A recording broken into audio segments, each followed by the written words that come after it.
சுக்கிர பகவானை ராசி அதிபதியாக கொண்ட துலாம் ராசிக்காரர்களுக்கு வணக்கம்.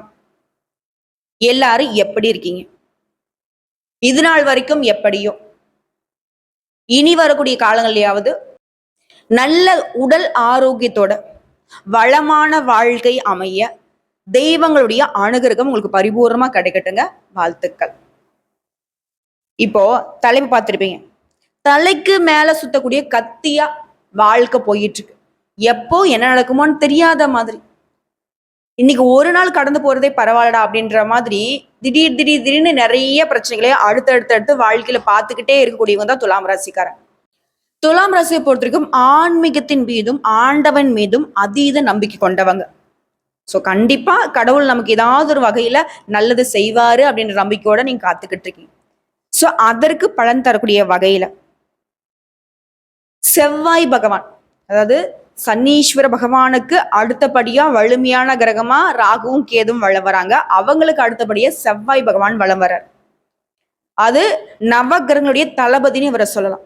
பூமிக்காரகன், அங்காரகன் பெயர் கொண்ட நீதியை நிலைநாட்டக்கூடியவரும் இவராக வரார்.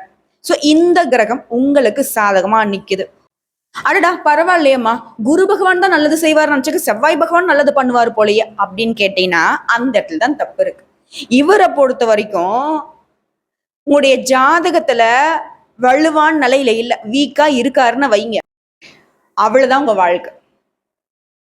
ஒருத்தங்க ஜோதிடத்தை பாக்குறதுக்கு வராங்க அப்படின்னாக்க கஷ்டமா இருக்கு அது இது ஏதாவது பிரச்சனையை சொன்னாங்கன்னா ஜாதகத்தை வாங்கி பாக்குறப்போ சனீஸ்வர பகவான் எங்க இருக்காரு, அவருடைய பார்வை எங்கெங்க இருக்குதுன்னு பாக்குற மாதிரியே தான் செவ்வாய் பகவானையும் நாங்க பார்ப்போம். அதாவது துலாம் ராசிகளுக்கு இவரால நல்லது நடக்குதுங்கிறது எப்படின்னா, ஒரு கெட்டவன் நமக்கு ஒரு நல்லது செய்யற மாதிரின்னு வைங்களேன். அதாவது துலாம் ராசி படக்கூடிய துன்பத்தை பார்த்துட்டு நம்மள அடிக்க வந்தவனே ஆறுதல் சொல்லிட்டு போற மாதிரி செவ்வாய் பகவான் என்ன பண்றாருன்னா, மற்ற கிரகங்களால உங்களுக்கு வரக்கூடிய பாதிப்பும் நீங்க படக்கூடிய கஷ்டத்தையும் பார்த்து கொஞ்ச நாளைக்கு என்னால முடிஞ்ச அளவுக்கு நல்லது பண்றேன்பா அப்படின்னு உட்கார்ந்துருக்காரு. அடுத்த 45 நாட்களுக்கு துலாம் ராசிகளுக்கு நிறைய வாய்ப்புகள் வரும், குறிப்பா பண ரீதியா. ஓகேங்களா? சோ அதுதான் இப்ப என்னங்கிறது தெளிவா பார்க்கிறோம். அதாவது ஜூன் மாதம் 6ஆம் தேதியிலிருந்து ஜூலை மாதம் 28ஆம் தேதி வரைக்கும் இப்போ செவ்வாய் பகவான் கடகராசியிலிருந்து சிம்ம ராசிக்கு மாற்றம் ஆகியிருக்காரு. அந்த ஜூலை மாதம் 28ஆம் தேதி வரைக்கும் இந்த சிம்மத்துல பயணம் பண்ணக்கூடிய இந்த நேரத்துல இந்த பூமிக்காரகன்னு சொல்லக்கூடிய செவ்வாய் பகவான் துலாம் ராசிக்காரர்களுக்கு பணத்துல பொருளும் கோடீஸ்வர யோகத்தை, லாபத்தை, மகிழ்ச்சியை, அதிர்ஷ்டத்தை கொட்டி கொடுக்க போறார். கேட்கவே நல்லா இருக்கு, நிஜமா என் வாழ்க்கையில் இது நடந்தா சந்தோஷம்தான், உன்னை தேடி நன்றி சொல்லுவோம் அப்படின்னு இப்ப துலாம் ராசி யோசிப்பீங்க. கண்டிப்பா நல்லது நடக்கும். காரணத்தோட நான் சொல்றேன், ஜோதிடத்தை பொறுத்த வரைக்கும் வாழ்க்கையில் இருக்கக்கூடிய இருளை போக்கக்கூடிய ஒரு விஷயம். சோ தெரிஞ்சுக்கோங்க. அந்த வகையில துலாம் ராசிகளுக்கு இந்த செவ்வாய் பயிற்சிங்கிறது அற்புதமான பலன்களை கொடுக்க போகுது. துலாம் ராசியை பொறுத்த வரைக்கும் 11ஆம் இடத்துக்கு செவ்வாய் பயிற்சி ஆகிறார். இப்போ இந்த 11ஆம் இடம் அப்படிங்கறத எதை குறிக்கும் தெரியுங்களா? செல்வாக்கு, வியாபாரத்துல வளர்ச்சியை அதிகரிக்கூடிய இடம், குடும்பத்திலையும் சரி சமுதாயத்திலும் சரி மதிப்பு மரியாதை உயரக்கூடிய இடம், எதிர்பாராத இடங்கள்ல இருந்து உங்களுக்கு மரியாதை தேடிக்கிட்டு வரும்.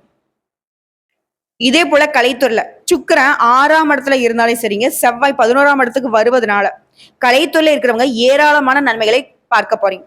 அதாவது சுக்கிர பகவான் ஜூன் மாதம் 29ஆம் தேதி வரைக்கும் ரிஷப ராசியில அஷ்டமஸ்தானத்துல இருக்காரு. உங்களுடைய வார்த்தைகள் மூலமாக வருமானம் அதிகரிக்கும். செவ்வாய் சுக்கிரன் 2ஆம் இடத்தை பார்க்கிறாங்க, இதனால வருமானம் அதிகமாகும். அது தொழில் ரீதியா பார்த்தோன்னாக்க பேச்சையே தொழிலாக கொண்ட அதிகாரத்தோட சேர்ந்த வார்த்தைகள், அதன் மூலம் வருமானம் அதிகரிக்கும். அதே போல இனிமையான வார்த்தைகளை பேசுவே காரிய வெற்றிகளை ஏற்படுத்திப்பீங்க. ஒட்டுமொத்தமா அற்புதமான காலகட்டமா அடுத்த 45 நாட்கள் துலாம் ராசிகளுக்கு வாய்க்க பெற்றிருக்கு. தொழில் முறையில நல்ல மாற்றம். நீங்க இருக்கக்கூடிய இடத்துலயே உங்க சேவையை தேடி வருவாங்க. இருக்கக்கூடிய இடத்துலயே பேரு, புகழ், பதவி, பணம் எல்லாம் கொட்டும். உங்களுடைய முக்கியத்துவம் அதிகமாகும், லாபம் அதிகரிக்கும். தொழில வியாபாரத்துல லாபம் அப்படிங்கிறது அபரிமிதமா இருக்கும். நீங்களே எதிர்பார்க்க மாட்டீங்க, என்னடா அது அப்படின்ற மாதிரி. அதே போல படிக்கூடிய மாணவர்களுக்கு அறிவு சார்ந்த விஷயங்கள் இருந்த தடைகள் அனைத்தும் நீங்கி வெற்றி கிடைக்கக்கூடிய மாதமா இருக்க போகுது. இதோட 2ஆம் இடத்துக்கு தன்னோட சொந்த வீட்டை செவ்வாய் பார்க்கறதுனால உங்க வார்த்தைகளால நீங்க எதிர்பார்த்த பல்கலைக்கழகங்கள்ல சீட் கிடைக்கிறதுக்கான வாய்ப்பு இருக்கு. அதே போல உங்களுடைய நீண்ட கால ஆசைகள் அனைத்தும் பூர்த்தியாகும். இது மட்டும் இல்லைங்க, துலாம் ராசியை பொறுத்த வரைக்கும் தொழில் முறையில் எந்த தடைகள் அனைத்தும் நீங்கும். ஓடி போனவங்களுக்கு 9ல குருன்னு சொல்லுவாங்க இல்லையா, அந்த மாதிரி ஓடி போனவங்களுக்கு கூட திரும்பி வந்து ராஜ்யத்தை ஆளும் ஆற்றலை ஏற்படுத்தக்கூடியது இந்த செவ்வாய் பயிற்சி உங்களுக்கு அமைச்சு கொடுத்திருக்கு. அது நமக்கு ஒண்ணுமே தெரியல, வேடிக்கை பார்த்துட்டு இருக்கோம்னு வைங்க, அங்க ஒரு சிம்மாசனத்தை போட்டு வாப்பா வந்து ஆட்சி செய்ப்பான்னு சொல்லக்கூடிய அளவுக்கு துலாம் ராசிகளுக்கு செவ்வாய் பகவான் ஒரு சிம்மாசனத்தை போட்டு உங்களை வந்து ஆள வைக்க போறார். அழுத காலம் போச்சு, இனி இவங்க வந்து ஆட்சி தான். இந்த காலகட்டத்தில் ஒட்டு மொத்தமா அளவில் அதிகமான நல்ல பலன்களை நீங்க அனுபவிக்க போறீங்க. புதிய பொருட்கள் வாங்குவதற்கான யோகம் இருக்கு. வண்டி, வாகனம், சொத்து, பத்து, வீடு கட்டுறது, மனை வாங்குறது, இப்படி எல்லா வகைகளிலுமே நீங்க ஆசைப்பட்டதை எல்லாத்தையுமே அடையக்கூடிய மாதம்னு சொல்லலாம். இதோட குழந்தைகள் தொடர்பான விஷயங்கள்ல சில நல்ல செய்திகளை பெறுவீங்க. தன்னம்பிக்கை அதிகமாகும். திருமணம் ஆகாதவர்களுக்கு நல்ல செய்தி, நல்ல வரன் தேடி வரும். புதிய வேலை வாய்ப்புகள் கிடைக்கும். வேலை தேடி கொண்டிருக்கிறவங்களுக்கு நல்ல வேலை, நல்ல சம்பளத்தோட அமையும். இதோட சிலருக்கு திடீர் நிதி ஆதாயங்கள் கிடைக்கும். அதே போல பொருளாதாரத்துல நல்ல முன்னேற்றம் ஏற்படும். குடும்பத்துல மகிழ்ச்சி பெருகும். அற்புதமான காலகட்டமா இருக்க போகுது. கூட பிறந்தவங்க விஷயத்துல மட்டும் எச்சரிக்கையா இருக்கிறது நல்லது. ஏன்னா துலாம் ராசிக்காரங்களே, செவ்வாய் பகவான் உங்களுக்கு நல்லது பண்றாரு. ஆனா செவ்வாய் பகவான் எந்த உறவுகளை குறிக்கூடிய கிரகம் தெரியுமா? உடன்பிறப்புகளை குறிக்கூடிய கிரகம். ஸோ இவரை பொறுத்த வரைக்கும் இந்த காலகட்டத்துல எல்லா விதங்களிலுமே உங்களுக்கு அதிர்ஷ்டத்தையும் அற்புதமான பலன்களையும் நன்மைகளையுமே வாரி வாரி கொடுத்தாலும் உடன்பிறப்புகள் விஷயத்துல எச்சரிக்கையா இருக்க சொல்றாரு. ஏன்னா உங்களுடைய வளர்ச்சி உங்களுடைய உடன்பிறப்புகளாலேயே தடைப்படும். அவங்க பண்ண தப்பு தண்டாவுக்குலாம் நீங்க போய் கை கட்டி பதில் சொல்ற மாதிரி இருக்கும். நீங்க அசிங்கப்பட்டு அவமானப்பட்டு ஒதுங்கி நிக்கிற மாதிரி இருக்கும். ஏன் அவங்களே உங்களை எதிரியா நினைச்சு நிறைய இடங்கள்ல சண்டை சச்சரவுகளை கொண்டு வந்து சேர்ப்பாங்க. ஸோ பார்த்து உஷாரா இருங்க உடன்பிறப்புகள் கிட்ட. அப்போ கூட பிறந்தவங்க கிட்ட மட்டுமானாக்கா அதுவும் கிடையாது. அந்த வகையில இருக்கக்கூடிய அண்ணனோ தம்பியோ ரெண்டாவது வகை, 3ஆம் வகைன்னு சொல்லுவாங்க இல்லையா, சித்து பையன், பெரிய பையன், அந்த மாதிரிலாம் சொல்லுவாங்க இல்லையா, அங்காளி பங்காளி, ஏதாவது ஒரு வகையில அந்த உறவுகளாக இருந்தாலும் சரிங்க, எச்சரிக்கையா இருக்கணும்.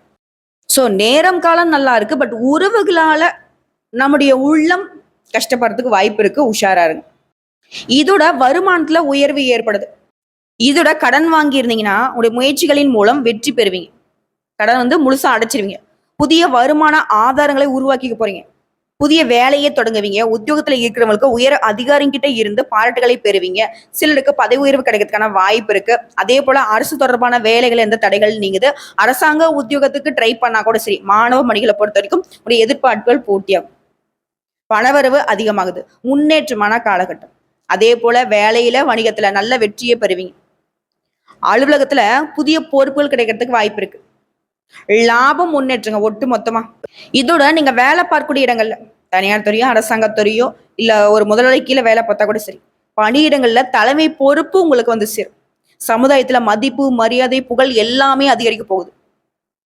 இதோட உங்களுடைய திறமையை வெளிப்படுத்துவதற்கான வாய்ப்பு இருக்கும்.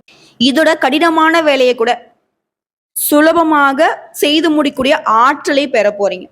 ஸோ ஒட்டுமொத்தமா துலாம் ராசிக்கு இந்த செவ்வாய் பகவானை பொறுத்த வரைக்கும் நீங்க கனவுல கூட எதிர்பார்க்க முடியாத அளவுக்கு நிறைய அதிர்ஷ்ட வாய்ப்புகளை கொடுக்க போறார்.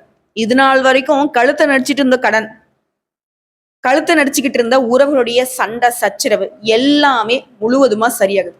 ஸோ செவ்வாய் பகவானுக்கு கொடுக்கக்கூடிய இந்த வாய்ப்பை மட்டும் துலாம் ராசி பயன்படுத்திக்கிட்டா வாழ்க்கை சிறக்கும். இந்த 45 நாள்ன்றது இந்த நாட்களோட போகாது.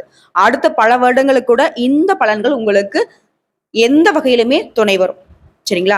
ஸோ இந்த வாய்ப்பு நிலைச்சிருக்க செவ்வாய் பகவானுக்கு உரிய அதிர்ஷ்ட தெய்வமான முருகப்பெருமான, குறிப்பா திருச்செந்தூர் முருகப்பெருமானை வழிபாடு செய்ய அடி பாதாளத்துல உங்க வாழ்க்கை இருந்தாலும் சரியா மேலுக்கு வர முடியும். வாழ்க்கை சிறக்கும், வழி பிறக்கும். வாழ்த்துக்கள்ங்க. முடிஞ்ச குடும்பத்தோட அந்த திருச்செந்தூர் ஆண்டவரை ஒரு முறை போய் வழிபாடு செஞ்சுட்டு வாங்க. வேலுண்டு வினையில்லை, மயிலுண்டு பயமில்லை, கந்த கடவுள் இருக்க, கருணை மூர்த்தி இருக்க, கண் கலங்காத வாழ்க்கையோட, கவலை இல்லாத வாழ்க்கையோட துலாம் துவண்டு போன வாழ்க்கையை விட்டு வெளியே வர போறீங்க. மகிழ்ச்சியா வாழ போறீங்க. வாழ்த்துக்கள்.